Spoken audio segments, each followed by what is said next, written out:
সাহেব বলেছেন আমরা গণতন্ত্রকে প্রতিষ্ঠা করার জন্যই গত 17 বছর আন্দোলন সংগ্রাম করেছি।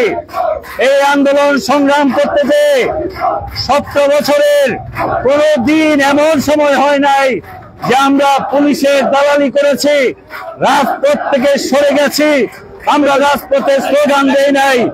আমরা আন্দোলন সংগ্রামের মধ্য দিয়ে আমি আপনাদের পাশে ছিলাম।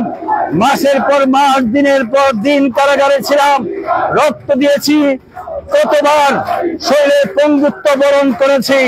আমাদের শত শত নেতা কর্মীরা কারাগারে ছিল, তারপরেও হাসিনা মুক্ত বাংলাদেশ প্রতিষ্ঠা আমরা করেছি ইনশাআল্লাহ। আমরা এই প্রতিষ্ঠার মধ্য দিয়ে আমরা প্রমাণ করতে চাই আমাদের প্রিয় নেতা তারেক রহমান বাংলাদেশে বীরের বেশে ফিরে আসবে। সেই আমরা আগামী 20 তারিখে আমরা সেটাই প্রমাণ করতে চাই ইনশাআল্লাহ। আগামী 20 তারিখ স্টেডিয়ামে লাখো জনতার সমাবেশ হবে, সবাইকে সেখানে আমন্ত্রণ জানাচ্ছি।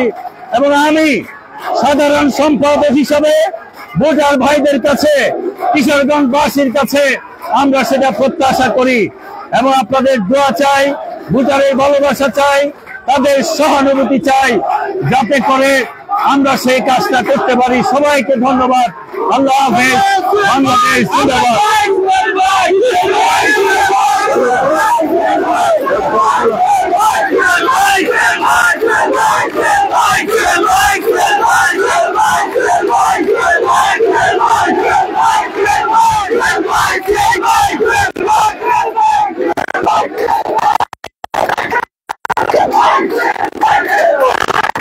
Like